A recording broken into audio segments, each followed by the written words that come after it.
जय गुरु जी, शुकराना गुरु जी, वाहिगुरु जी। वाहिगुरु जी का खालसा, वाहिगुरु जी की फतेह। गुरु जी अपने सामने बिठाकर श्री गुरु नानक देव जी की जन्म साखी सुन रहे हैं और इसे संगत तक पहुंचाने की कृपा करें। मैं आपकी हमेशा शुक्रगुजार रहूंगी। ओम नमो शिवाय, शिव जी सदा सहाय। ओम नमो शिवाय, गुरु जी सदा सहाय। वाहिगुरु जी का खालसा, वाहिगुरु जी की फतेह। अगली साखी। साखी एक अतीत की। अब श्री गुरु नानक देव जी महाराज की आयु 20 वर्ष की हो गई तथा इनका रहन सहन उसी प्रकार मस्ती से भरा हुआ था। वही चाल थी जो बचपन से चली थी, जिधर मन माना चले जाना और जहाँ बैठना वहीं बैठे रहना। शरीर धरती पर और मन अकाल पुरुष की ओर लगाए रखना, ये आपकी दिनचर्या थी। एक दिन एक साधु वहाँ आया, जिसने नगर के बाहर आसन लगाया। तब नानक जी उसके पास जा बैठे। उस समय श्री नानक जी के हाथ में एक स्वर्ण की मुंदरी थी तथा एक गड़वा लोटा था। उस साधु ने गुरुजी का परिचय पूछा। उत्तर में गुरुजी ने कहा, मैं क्षत्रिय का पुत्र हूँ, लोग मुझे नानक निरंकारी के नाम से बुलाते हैं। उस साधु ने कहा, हे नानक, आप निरंकारी हो और हम निरंकार के हैं, इसलिए हमें कुछ खाना दीजिए। इसलिए गुरुजी ने अंगूठी और गड़वा साधु के आगे रख दिया। उसने कहा कि ये अंगूठी और गड़वा आप अपने पास ही रखो। गुरुजी ने उत्तर दिया कि पुरुष को चाहिए जो कुछ करे उसी पर अमल करे। तब साधु ने कहा, हे नानक, तुम सत्य रूप में निरंकार हो और हम मिथ्या ही निरंकार के बनते हैं। तब श्री गुरुजी अपने घर को आ गए। गड़वा और अंगूठी लेकर साधु 9-2-11 हो गया। कालू जी ने पूछा, नानक, लोटा और अंगूठी कहाँ है? गुरुजी खामोश ही रहे। अति कुपित होकर कालू ने कहा कि नानक, तेरा मेरे घर में ठहरना कठिन है, अभी निकल जाओ। मैं तुमको अपने घर में नहीं रख सकता। मैं तुम्हें समझाकर थक गया हूँ, परंतु तुम्हें ज्ञान नहीं होता, इसलिए जिधर मन माने चले जाओ। इस बात की सूचना राय बुलार को मिली। तब राय बुलार ने कालू को बुलाकर कहा, हे कालू, आज फिर क्या हो गया है? कालू ने रोष से कहा कि हुजूर, आज मेरा अनोखा लाल लोटा और अंगूठी कहीं छोड़ आया है और बताता तक नहीं। तब बुलार ने धैर्य देते हुए कहा कि नानक को भी श्री जयराम जी के पास सुल्तानपुर भेज दें तो ठीक है। यहाँ तुम भी प्रतिदिन क्रोध करते हो और नानक भी दुखी होता है। जयराम जी के निकट निवास करके किसी काम में लग जाएगा और ठीक हो जाएगा। कालू जी ने बुलार का कथन मान लिया। बुलार ने एक पत्र अपनी ओर से जयराम जी को लिखकर अपने पुरुष के साथ श्री नानक देव को सुल्तानपुर भेज दिया। उस पत्र में लिखा कि आप इसे भली प्रकार रखें तथा किसी काम पर लगाएं। केवल रिश्तेदारी ही ना जानना, अपितु इसे अपना समझकर प्रसन्न रखना। नानक जी के प्रस्थान पर माता तृप्ता उदास होकर कहने लगी, बेटा, मैं तुम्हें देखकर अति प्रसन्न होती थी। अच्छा, ईश्वर तुम्हें आयु प्रदान करें। श्री गुरु जी ने माता को दुखी देखकर कृपा दृष्टि से निहारा, जिससे माता को जो मोह हुआ था वे दूर कर दिया। फिर कहा, माता जी, 100 बात की एक बात कहता हूँ कि आपने उस सर्वशक्तिमान परमात्मा को सदैव स्मरण करना।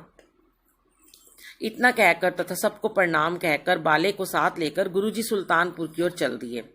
5वें दिन गुरुजी सुल्तानपुर पहुंच गए। संवत 1544 मार्गशीर्ष शुक्ल सप्तमी को गुरुजी अपनी बहन बीबी नानकी को जा मिले। बीबी नानकी अपने भाई के चरणों पर गिर पड़ी। गुरुजी ने शीघ्र ही उठाकर कहा, बहन जी, आप बड़ी हो, इसलिए इस प्रकार चरणों पर गिरना उचित नहीं है। मुझे आपके चरणों पर अपना सिर रखना योग्य है। बीबी जी ने कहा, नानक, यदि तुम साधारण मनुष्य होते तो मेरे ही पांव छूने उचित थे, परंतु आप तो साक्षात्कार ईश्वर हो और संसार के उद्धार करने को प्रकट हुए हो। यह कहकर आदर सत्कार से सुंदर आसन पर बिठाया तथा कुशल मंगल पूछने लगी। इतने में श्री जयराम जी घर में आए तो क्या देखते हैं कि श्री नानक देव जी घर में विराजमान हैं। नानक देव जी अपने बहनोई के चरणों में लगकर प्रणाम करने लगे। जयराम भी बुद्धिमान था, उसे भी ज्ञान था। उसने गुरुजी को उठाकर फिर स्वयं उनके चरण स्पर्श किए। गुरुजी ने मुस्कुरा कर कहा, जीजा जी, ये उल्टी गंगा क्यों बहाने लगे हो?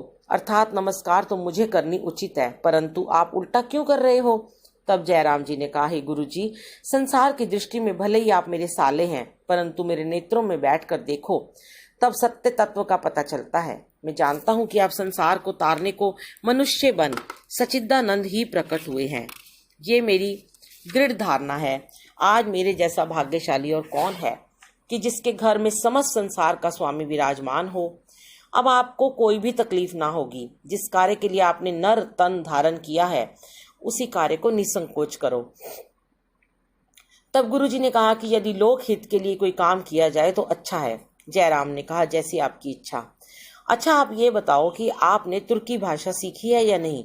गुरुजी ने कहा, योग्य कार्य होता ही रहेगा। तब जयराम ने कहा कि यदि आपको नवाब दौलत खान का मोदी खाना लेकर अफसर बनाया जाए तो अच्छा है, परंतु नवाब का मोदी खाना बड़ा है।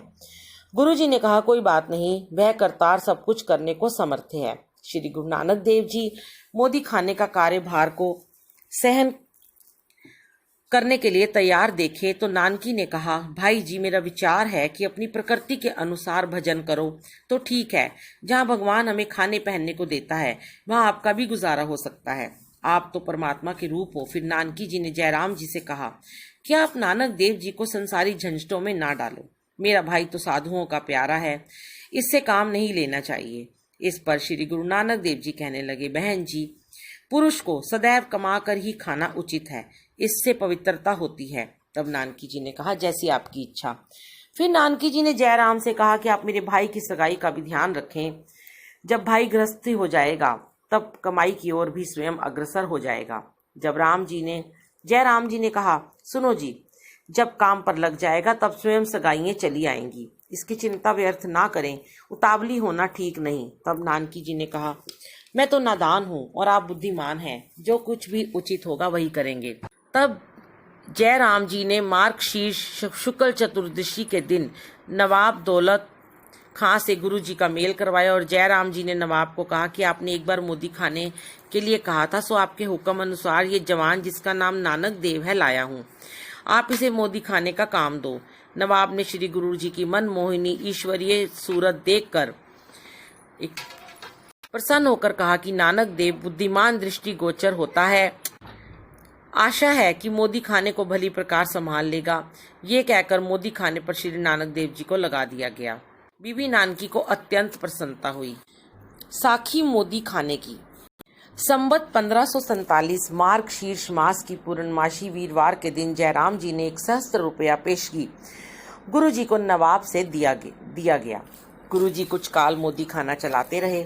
एक दिन भाई बाले ने श्री गुरु जी से प्रार्थना की कि हे महाराज, आप मोदी खाने पर लग गए हो, अब कृपा करके हमें भी आज्ञा दीजिए, हम भी अपनी खेती बाड़ी के काम पर जाएं। गुरु जी ने कहा, हे बाला, ये कच्ची प्रीति अच्छी नहीं होती, अभी अभी जाने की क्या पड़ी है, मुझे अभी आपसे एक काम है। बाले ने कहा, आप तो क्षत्रिय पुत्र होकर काम पर लग गए, हमें भी तो काम करना उचित है, इसलिए आज्ञा दीजिए। गुरु जी मुस्कुरा कर कहने लगे, हे बाला, हमने तो अपना काम करना है, तो कुछ समय निरंकार के हुक्म की प्रतीक्षा कर और हमारे साथ ही निर्वाह कर। बाले ने कहा, हे महाराज, मैं तो प्रारंभ से आपका हो चुका हूँ, जैसे आज्ञा हो वैसे ही करूँगा। ये कहकर गुरुजी के साथ ही रहने लगा। गुरुजी हर एक महीने के प्रारंभ में मोदी खाने की आय व्यय नवाब को बताते थे। हिसाब से श्री गुरु नानक जी का ही कुछ नवाब की ओर कोष होता था। यदि कोई मांगने आया तो गुरुजी उसे खाली नहीं जाने देते थे, अन्न वस्त्र आदि सभी को देते थे। इसके अतिरिक्त यदि नवाब की ओर से किसी को 5 सेर देने की लिखित आज्ञा होती तो गुरुजी उसे 5.25 सेर ही देते थे। भिक्षुकों को जिस स्थान से मिले वहां अवश्य जाते हैं। नानक जी महाराज की ख्याति हो गई, बस फिर तो भिक्षुकों का तांता ही बंधा रहने लगा। सुल्तानपुर के कुछ लोग तलवंडी में आए, जिससे कालू जी ने नानक जी की प्रख्याति सुनी। नानक बहुत दान कर रहा है, ये सुनकर श्री कालू जी सुल्तानपुर में आए। श्री गुरु नानक जी ने पूज्य पिता कालू जी को देखा तो सत्कार करने के लिए चरणों पर प्रणाम किया। कालू ने पुत्र को गले लगाकर माथा चूमा, फिर बाले ने सत्कार किया। अंतत गोतवा, बाला और कालू जी तथा गुरु जी जयराम जी के घर में आए। जयराम जी की ओर से बहुत सत्कार किया गया। मर्यादा के अनुसार कालू जी ने पुत्री नानकी तथा जयराम जी को वस्त्र भूषण तथा रुपयों की भेंट की। फिर कुछ इधर उधर की बातें के पश्चात कालू जी ने श्री नानक देव जी से पूछा, बेटा, तुमको यहाँ पर आए हुए बहुत दिन हो गए हैं, बताओ तो क्या कुछ लाभ प्राप्त किया है? श्री नानक जी ने कहा, पिताजी, यहाँ आकर बहुत कुछ कमाया और खाया है, परंतु मेरे पास तो एक फूटी कौड़ी भी जमा नहीं है। उस समय कालू जी बाले पर कुपित होकर कुछ अपशब्द कहने लगे। गुरु जी ने बाले को संकेत किया कि जो बालाजी ने कोई उत्तर नहीं दिया।